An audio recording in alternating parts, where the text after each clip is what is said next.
Welcome to the seventh season of the Deep and Durable Learning Podcast. I'm your host, Mike Gray. I have 45 years of teaching experience in higher education. I've taught over 10,000 students. Many of my students would say that I taught them how to think. I've also been involved in faculty development for over 30 years, and many of those faculty participants would say that my approach to teaching was personally and professionally transformational. This season will be a series of interviews with faculty whose teaching has been transformed. My guests will come from a variety of academic disciplines, but they're all applying the principles of transformational teaching.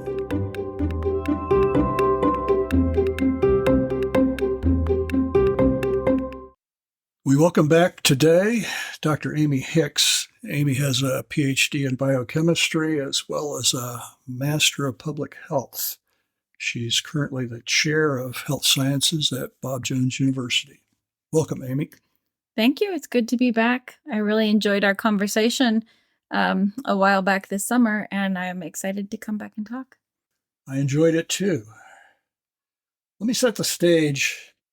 As a nation, and I guess since, if I remember right, you're from Colorado originally? Correct. Denver. So I'm from Utah. So the ideal of rugged individualism. That's right. We're good Westerners. Good. Yeah, absolutely. And self-determination. Don't mess with me. I know what I'm doing, and I'm quite capable. Thank you very much. So that kind of individualism, combined with lack of understanding of principles of disease transmission, sometimes sets us up to violate the self-determination of our neighbor, that is, the public, since we're talking about public health. Mm-hmm.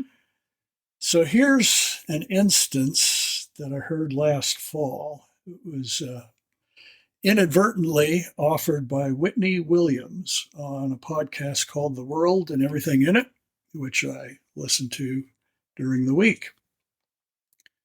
This particular podcast aired on October 18th last fall, which would have been 2022, when the U.S. was on its way up to a new spike in the instance of COVID-19 that reached a peak around January. So Whitney, in this podcast, recounts getting her family ready to go to church and discovering when everybody was in their minivan that her youngest, who had complained about his stomach earlier, was actually in earnest. She pulls him out just in time for him to lose his breakfast on the driveway. The family reluctantly goes back into the house to watch the church service online. Over the next hour, as they wait for the service to come on, her son seems to have made a miraculous recovery. They decide they'll attend church in person after all and drive off. As they walk up the front steps of the church, the young boy vomits on the steps. I'll let Whitney tell the rest.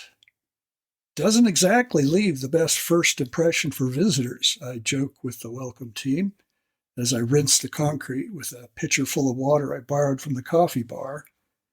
But maybe our mess on the front steps of the church sends exactly the right message to visitors, I thought, as we made our way back home to watch the service online. Welcome to church, a place for the sick. End of Whitney's words. I think there's more than a little irony to her labeling the church as a place for the sick. What's your take, Amy? Well, I think that's kind of funny because if I were walking up those steps as a visitor and I saw somebody, puke all over the steps, my first thought wouldn't necessarily be, well, sinners are welcome here.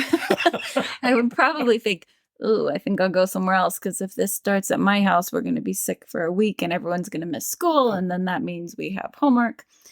But, having 4 kids, I can certainly relate to her story. There are a lot of times when you think, oh, maybe they're exaggerating. Maybe they want to get out of school. Maybe they aren't too sick. Or you just don't even know how sick they are until you get there. So I know there have been multiple times when I sent kids sick to school just to have the nurse call me later to come get them because they had started a fever. I didn't mean to. I think that's happened to every mother. And normally this isn't more than a minor inconvenience for most people, but we saw in the COVID pandemic how it became incredibly contentious during that perfect storm of the pandemic. We had people in society that were arguing very loudly over both sides of this issue. It wasn't funny during the pandemic. Everybody was arguing about this. If I have no symptoms and I've tested positive, I shouldn't have to stay home. Or, you hear over and over, oh, they're overblowing this. It's not really that big of a deal. I only had a little cold. Or on the far extreme, you have other people who were hollering that if you had been around anybody sick and, for your whole entire life, you shouldn't ever come out again. I'm exaggerating, of course. I think both sides of that debate became very, very heated. Indeed, they did. I think when we talk about public health, there is a clear mandate in Scripture about our concern for and priority given to others. John 13:35 from the ESV says, "By this all people will know that you are my disciples, if you have love one for another." And Francis Schaeffer, philosopher of previous generation, whom I read avidly, wrote a little pamphlet, I guess you'd call it, called The Mark of the Christian. And in it, he made the case that the unbelieving world is allowed to make a judgment about the authenticity of Christianity on the basis of love within the church in particular. And that's referencing the verse I quoted here. By this, all people will know that you are my disciples if you have love for one another. For me, I think this is, in my lifetime, really the biggest failure of the church. Yeah, particularly evident in the current climate of polarization in politics, as well as in matters of public health. As the stridency and coarse personal condemnation of others within the body is particularly disheartening. We don't look like a healthy family. So you've given us a little bit, but what's been your experience within the church? Oh, goodness. That's something that I've been talking to with other people a lot recently.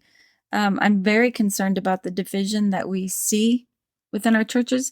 It was bad during the pandemic. That was some very, very difficult times to watch the church go through. Many pastors became so discouraged in the work. I have friends who left or almost left the ministry.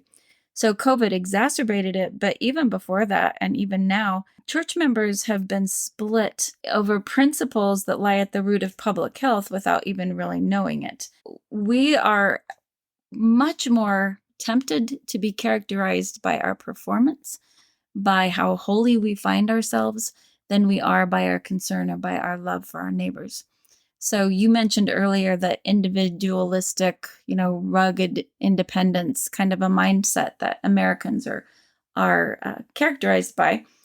And I find that a lot in people's response against public health when we talk about things like social determinants or we talk about social justice. And that's definitely a word that gets a lot of people very worried. And you have to define it. I get that. I get the worry. But the fact that I am responsible to look out for my neighbor and to love my neighbor, no matter who that neighbor is an incredibly biblical principle. And, look at the story that Jesus told about the Samaritan and the Good Samaritan. But we often find ourselves saying, like the Pharisees, yeah, but who is my neighbor? So if I can pick and choose my neighbors and love those, then I'm perfectly fine with it. But when God calls me to love a neighbor who doesn't look anything like me, has behavior that I don't like at all, then that can be a whole lot more difficult. And even, loving our neighbors across the political spectrum, that has become very, very difficult to find. How do you think the biblical command that Christians are to love our neighbors as ourselves, which means something bigger than loving our brothers and sisters in the church, uniquely qualifies Christians to enter careers in public health? Oh, goodness. I might be slightly biased, but I can't imagine a career that is more fit for Christians to enter because that's what public health is all about. Public health is about protecting my neighbor and hopefully loving my neighbor more than I love myself. And so we see that in people who work in vulnerable groups here, people who go across the world and work, bringing clean water to people, bringing immunizations that keep children well. These are very, very tangible ways for us to love our neighbor. When I was in grad school in biochemistry, so, before the career that I currently find myself in public health, my professor, my advisor of my dissertation, said something to me that I think also applies to public health. He said, you go into medicine to make money, you go into science to make a reputation.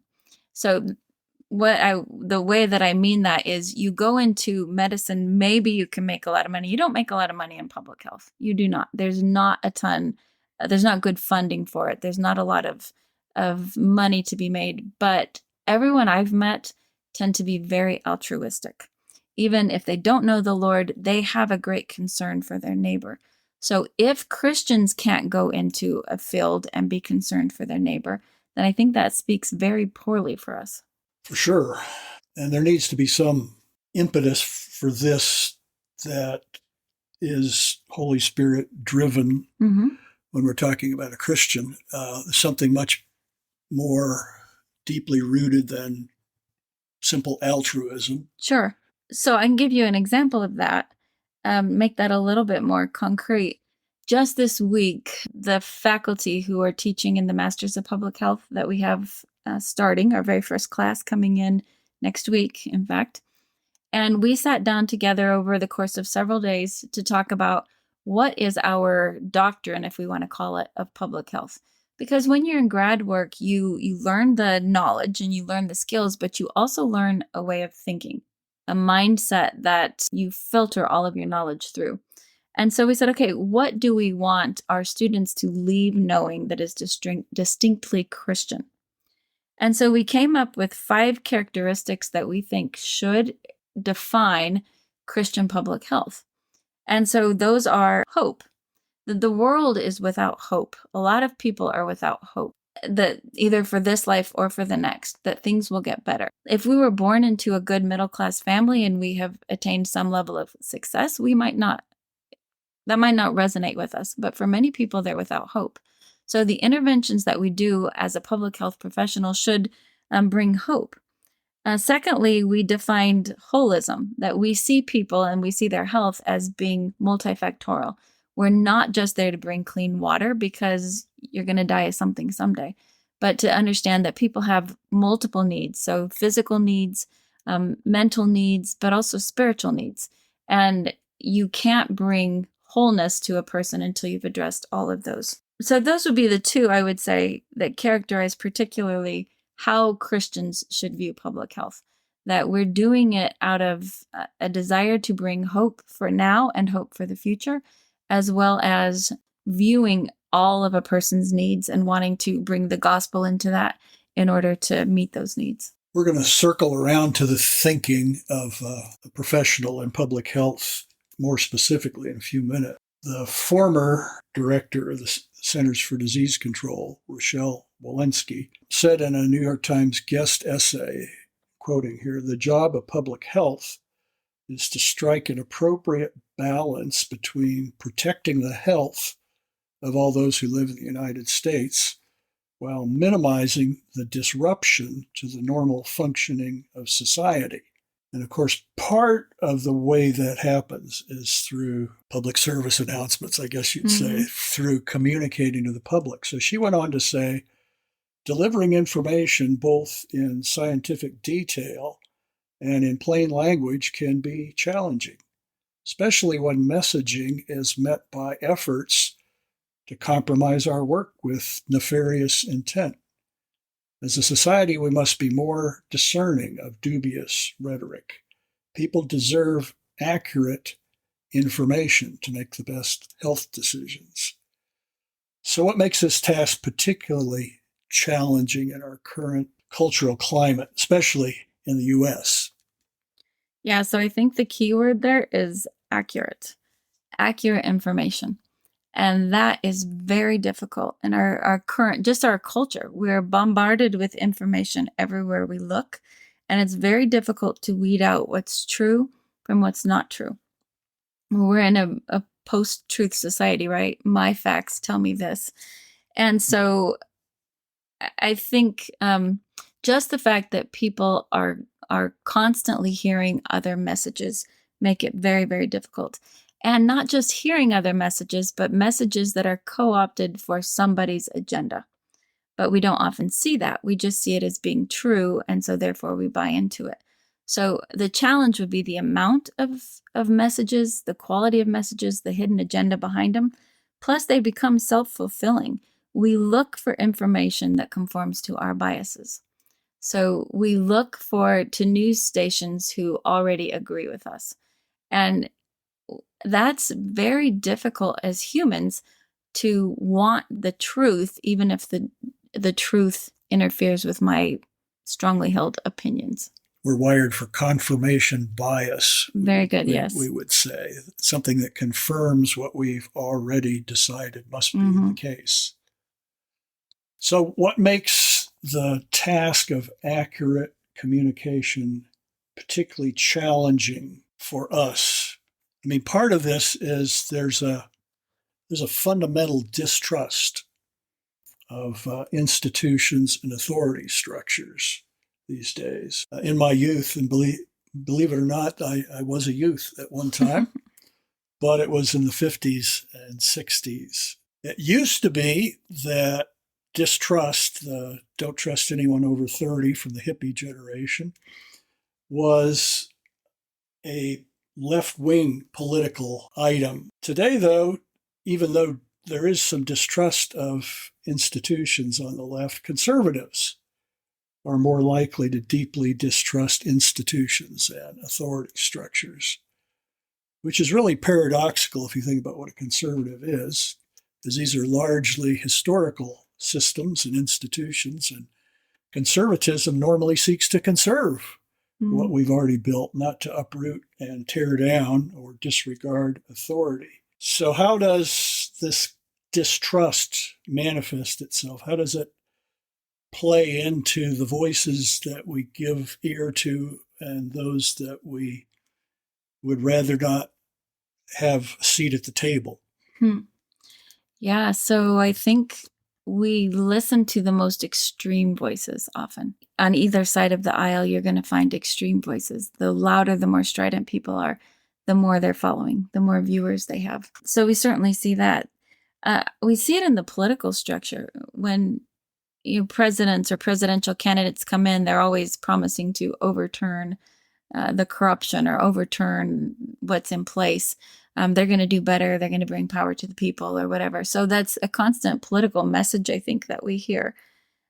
And we see it in conservatives that I see this in my intro to public health class all the time, that when we talk about let's just take what role does the government play in meeting the social needs of individuals. Highly conservative students come in thinking, none. The government has no role in that. That should be the church. The church should be in charge of that. I'm like, okay, great. Well, are all churches meeting the needs of single mothers to feed their children, providing formula?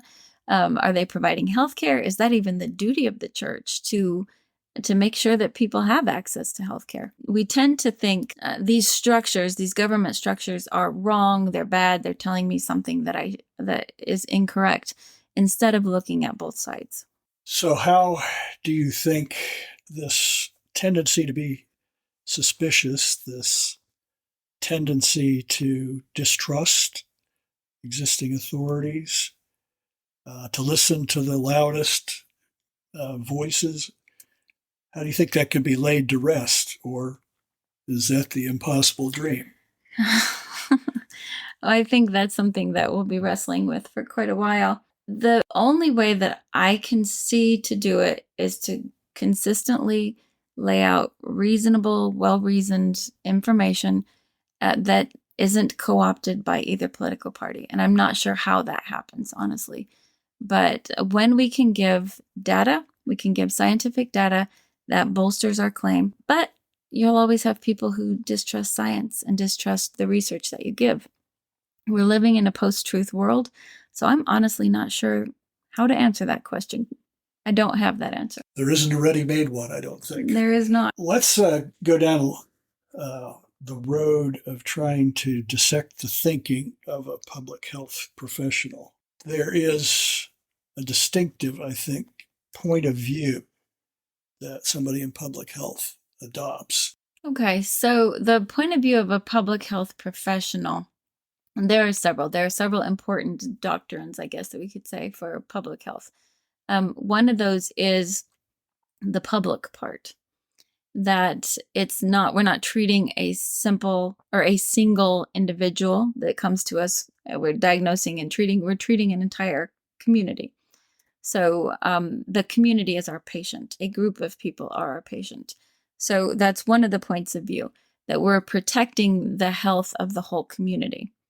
Another point of view would be the health part. What is health? Well, we are not treating disease so much as we're seeking to prevent disease and to pursue wellness. And so those seem like, obvious statements that we can all get behind, but they can conflict with our they conflict with medical care, what we're used to. We're used to going into a doctor when we're sick.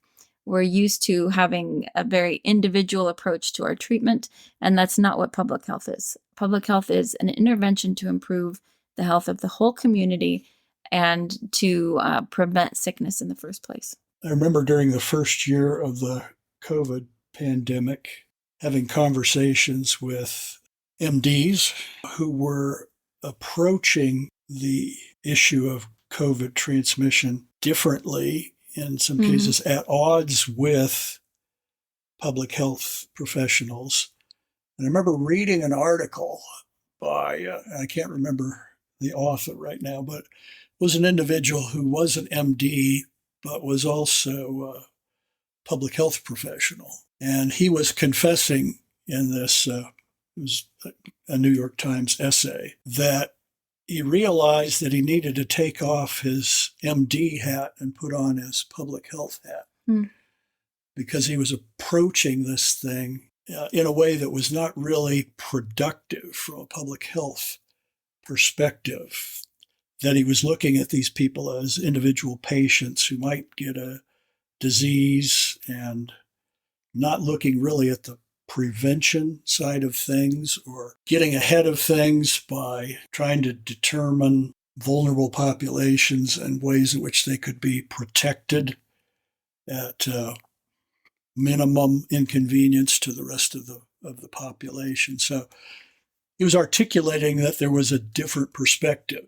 And I think during that pandemic, since we worked together on a few things, that there was that collision between a need to know what's the incidence in the community, who are the individuals who could potentially spread this, and people who would just assume that we not be putting resources into finding the answers to those questions. How do you see this point of view contrast, whether with a MD or somebody on the treatment side, or just a layperson who's trying to stay healthy, but is maybe not sympathetic to these broad scale interventions that seem to be part of the way you're going to have to manage things from the standpoint of the public's health? Right. So like you said, we worked together a lot on that, trying to make sure that our campus could stay open.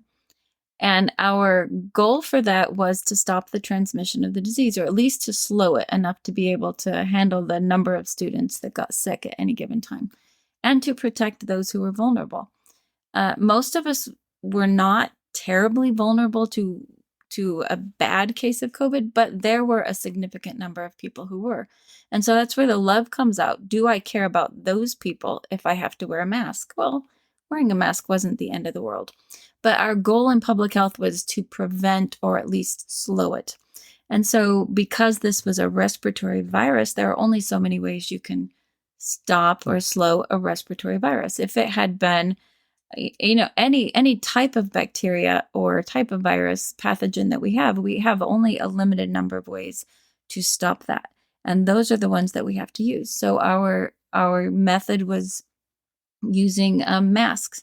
And of course, that's not 100% foolproof, so people get sick. So the next thing we need to know is, like you said, the incidence. How quickly is this spreading? And that's very important, because if it starts taking off like wildfire, we're in trouble. So we have to see how effective are our measures. And there were other measures besides masks. And so some of us wanted large-scale testing. And it became mandated, for instance, for the athletes. They were not allowed to play unless they had been tested within a day or two. Mandated by an athletic association. Yes, not by the school, by an athletic association. And so they were always getting tested. We had performances going on, and they were being tested to make sure that there wasn't a rapid spread of people who were spending long hours together. But there was a lot of pushback on random testing. It became voluntary. People had to agree to be tested. And so obviously you can't do a significant scientific determination of the incidence and of what groups are at highest risk if you can't do random testing. So there was a conflict between that. There was a conflict between whether or not we should wear masks, which at the time, everyone did pretty happily, because we were one of the few, we were one of a minority of universities that opened their doors back up. And we knew, okay, this is what we have to do to stay open. So people did it. So those were the things I'd say that were really at conflict. If we were taking a purely medical view, then we just treat the patients who come in. When they come in, then we start them on, put them in quarantine. We start them on whatever treatment is most effective, and we worry about that. But public health, we wanted to back way up and say, okay, how can we keep people from getting there in the first place? Yeah, and maybe another illustration to take it out of the live fire side of things, talking about COVID. Please do. I was a faculty member when we had a pertussis epidemic on campus, whooping cough. But actually, the first case was in the room of a student that I had. The student asked me, so I have a roommate who's got these symptoms, and to me, that's whooping cough. Well, they're letting her go to classes, and I'm a little concerned. I said, yeah, I'm concerned too, but limited in influence. So what ended up happening was, from that first case, there was, in fact, an epidemic on campus. Only it was treated by medical professionals and not public health professionals. So the treatment was some isolation followed by prophylactic treatment with antibiotic, with Z-Pak antibiotics. So literally the campus, the gym became a quarantine center, which became actually a center for transmission. Because anybody who had symptoms that were remotely like whooping cough got isolated with these people who definitely did have whooping cough. So we literally went through thousands of doses of antibiotics. Wow. And it kept mushrooming to the point where we had to end the semester early, about a week early. And the solution was actually a public health perspective that should have been adopted. In fact, one of the physicians who was charged with managing the thing, I mentioned to them, I said, we should have begun pertussis booster vaccination in the first few weeks that we had this. And this person was quite offended. But that's what we ended up doing. That over Christmas vacation, everybody needed to have a booster vaccination or they were not going to be allowed on campus second semester. So the break served as a break in transmission, but an opportunity for immunity to be achieved on some level of protection. Right. And we had no more problem with it. We were not the only institution that year of higher education that had a pertussis outbreak. But the answer was immunization. The answer was not antibiotic treatment for people who may or may not have the disease. So to me, that's another one of these examples of how a medical professional might handle these people as all potential patients and how we get out in front of it in a way that breaks the chain of transmission. Yeah, that's a very good example that we're not looking to treat, we're looking to prevent. So, and if we look into that, it's much, much cheaper too. Yeah. So it just makes sense all the time, all the way. So what would you say motivates public health professionals? I really do think there's a lot of desire to improve the community that motivates public health professionals. I mentioned, I said altruism earlier. And all the conferences I've been to, the different professionals that I see, they put a lot of work and a lot of thought into thinking, how can we make our towns better? And not just our towns, but who is at highest risk? Who suffers the worst health outcomes? How can we help those people to come up to the levels that the rest of the community has? They are often motivated, generally motivated, I would say, by a lot of compassion and an interest in problem solving, because these are pretty big problems. As soon as you get to public problems, to societal problems, for sure, lots of dimensions. Another thing, since you said that, another thing I would say that is really characteristic of public health professionals for the most part is a collaborative spirit. You can't do everything with just public health because public health requires policies, so they work with government officials. Public health requires social services, so they work with schools, they work with DSS, they work with meeting the physical needs of people. Public health requires us to work with healthcare professionals. We're not at odds. We should be working toward the same goal. Sure. Everyone I know that works in public health is very collaborative and open to other disciplines. So what kinds of questions do professionals in public health ask that probably the rest of us wouldn't ask? We ask a lot of why questions. So you have, let's take, for instance, we know that certain groups are more prone to heart disease prevalence and worse outcomes. They're more likely to die of heart disease, more likely to be diagnosed, more likely to die. Public health doesn't just say, okay, those people are, so let's put them on medication. We say, why? Why this group? Why are they more likely? So, for instance, the lower your income, the more likely you are to die early, the higher incidence of, in this case, heart disease.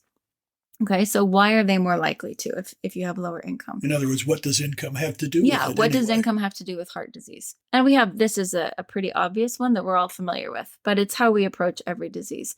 So why do low income people have higher rates of heart disease? Okay, lower education, and so therefore fewer job skills. Why is education important to heart disease? Well, health literacy as well as opportunities.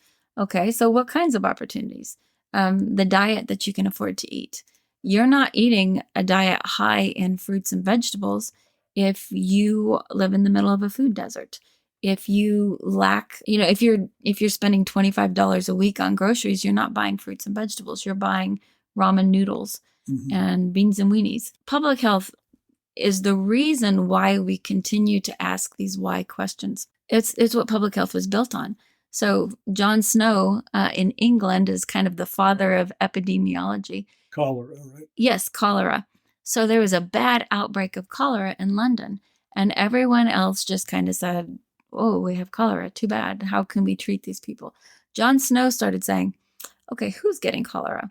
And he started mapping the city, and he found out that it was located within certain regions. Okay, what do they share in common? And he just kept asking these questions until he got down to the fact that patient 0 was a baby who had died of cholera. Mother had thrown the feces, the diarrhea, into a pit, which leaked into a well that supplied a particular hand pump. And so people who came to that hand pump pumped up that well, that water, drank it, and got sick. And so he said, well, let's cut off this well, cut off the hand pump. And he actually got a lot of pushback on that. And he kept saying it. And finally, they cut off that well, and immediately people quit getting sick of cholera in that area. So that's a very public health approach. We don't just say, oh, this is happening, how do we treat it? We say, why? Why these people? Why this area? Why now? And we keep looking for those links. So a succession of whys until you have Until something you have approaching the root cause, a cause and effect. Exactly. You may have done this in some form, but can you give us an example of a public health principle? a big one we've kind of talked about here, primary prevention is most cost effective. So what I mean by that, in public health or healthcare, we talk about 3 levels of prevention. Primary prevention is when we do some activity to prevent the person from ever getting sick in the first place. So you said vaccines. Vaccines are primary prevention. You never get sick in the first place. Secondary prevention is when we catch it early. So a mammogram is an example of secondary prevention. We're not preventing breast cancer, but we are hoping to catch it where we can reduce it as much as possible. And the patient's going to live. We can treat them much more successfully. Tertiary is where we have full-blown disease. We are just going to treat this patient. We're trying to slow the progression. We're trying to reduce the symptoms, but we're treating the patient. If we take heart disease, primary prevention says let's prevent it by eating a diet full of fiber, fruits and vegetables, reduce our sugar intake, have physical activity. That's primary prevention. Tertiary prevention is a bypass. That patient has had a bypass. Primary prevention costs a whole lot less, and it is so much cheaper on our healthcare system to have shifted to that viewpoint. The US healthcare system has typically been a very tertiary style of care. So public health says, let's not focus all of our efforts and our money on putting people on, giving people bypasses. Let's put our effort into making sure that they eat healthy and exercise. As much as we're able to influence their choices, yes. Right? And that's the hard thing. Yeah, it's easier to go in for the surgery than to change your lifestyle. I read an article that used the phrase public health in a context. I think it's related to something we talked about last time we chatted on a previous podcast, but Los Angeles, which of course is notorious for its traffic problems, is probably going to implement an automated traffic ticket system based on cameras on streets that are known to have problems with speeders, and there'll be a ticket issued if they're 11 miles an hour over the speed limit that will automatically be sent to the owner of that vehicle. And they call that a public health intervention to get on top of a problem on the prevention side of things. Correct. You agree that that's a public health intervention? Because that sounds a whole lot different than preventing bypass surgeries. It does, right? So public health concerns itself with everything that impacts health. So the fact that we wear seatbelts is a public health prevention. The fact that we have airbags is a public health prevention. So, decades ago, even when I was a kid, seatbelts were your mother throwing her arm out across you at the last minute. Yep. And there was a high rate of injury and death from traffic accidents. The government came in, mandated improvements in car safety, road conditions, seatbelts. And so those seatbelts then prevented so many of those deaths. And so we see, even though as Americans we travel vastly more miles than we did back then, we have fewer, as a rate, we have a lower rate of death from car accidents. That's also a really good example. We've gotten used to that public health measure, but when that first came out, I remember that was pretty contentious. My grandma, who lived to be 100 years old, she hated putting on her seatbelt. And I remember her saying, when I was a teenager, and I'm saying, Grandma, I'm going to get a ticket if you don't put your seatbelt on. And I remember her saying, the government can't tell me I have to wear a seatbelt. So we take it now as like, yeah, of course you wear a seatbelt. Many public health measures are pretty contentious when they first come out. Because it's somebody else telling me. Yeah. So I guess last question, why should lay people value the expertise of trained public health professionals? Sounds like there would initially, probably from a layperson, particularly if this is a new idea about prevention, be a potential collision. So we're encouraging lay people to give the benefit of the doubt to the public health professional. Why should lay people be willing to give that benefit of the doubt? That's a good question. Public health, like any other discipline, is a discipline. It's a field of study. People go to, college and get a bachelor's, they get a master's, they get a doctorate in this. There's a lot of rigorous scientific evidence that underlies what we're asking people to do in many cases. Now, in COVID, we saw that things changed. We were dealing with an evolving situation as it came. But often there are years and years and years of studies that are looking at public health situations. But public health has become a victim of its own success. So many things in our society are public health based, but we don't recognize it anymore because we just take it for granted. So the water that we drink here in the US is very, very clean for the most part. Flint, Michigan had some big issues with that. But for the most part, our water is very clean. And so we don't see children getting dysentery and cholera. We have still a high percentage of vaccination, so we don't see kids dying of polio. So we don't see the importance of these, and so therefore we can tend to discount it or say, yeah, I know that. I already know that better. And public health is intensely personal. It asks us to do things sometimes that put our choices and our rights behind the needs of the greater community. And so for all of those reasons, I think people feel like public health should be my decision. It should be my own decision, or they distrust it. And I think it's very fair to say public health has been co-opted to serve political agendas. And people see that, and it makes them very distrustful. But just as you go to your doctor and you get diagnosed, and he diagnoses you, and you're not going to, an herbalist to treat your cancer, hopefully. They have their specific field of study. We have our specific field of study. And so in that way, I would say we have to learn to value the knowledge that other people have. Yeah, absolutely. And I mean, that's true within the body of Christ, but there is such a thing as common grace, and people have been given abilities for the greater good, not just for their own professional reputation, but many of the things that we take as good things in modern society were created by somebody with unusual sets of gifts that we now benefit from.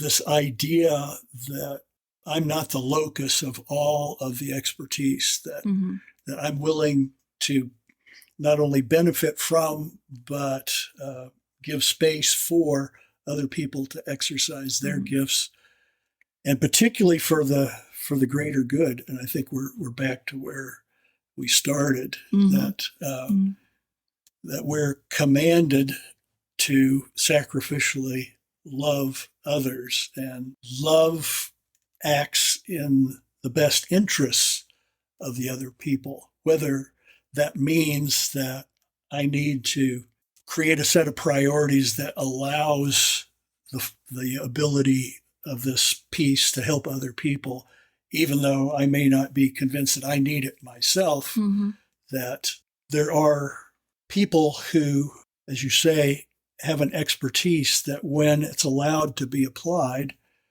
can make a significant difference.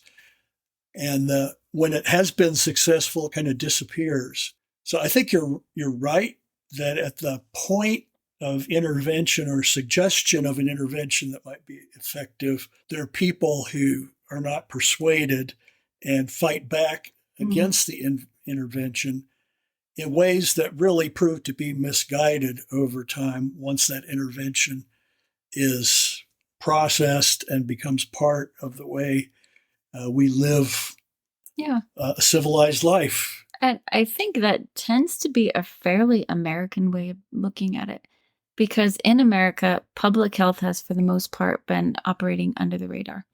Most people don't knowingly, they don't know when they come into contact with public health every day.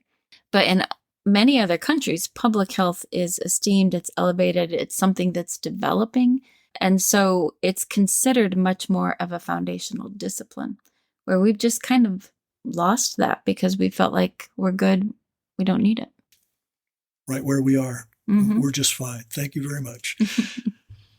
Yeah, except that we don't necessarily represent the populace as a whole. Correct. And we do need to love our neighbors as ourselves. Well, thanks for an interesting, helpful discussion, Amy. Appreciate you you. coming back. Thank you so much for having me. I always enjoy it. Join me in 2 weeks as we follow the journey of an immigrant Mexican farm worker picking tomatoes and cucumbers in Florida, all the way through graduate school to a university classroom where he teaches graduate-level Hebrew. This eye-opening interview will help you to see the potential in each of God's image bearers. If you have questions or suggestions for future episodes, please contact me. I'd love to hear from you. Just go to deepanddurable.com. See you in 2 weeks.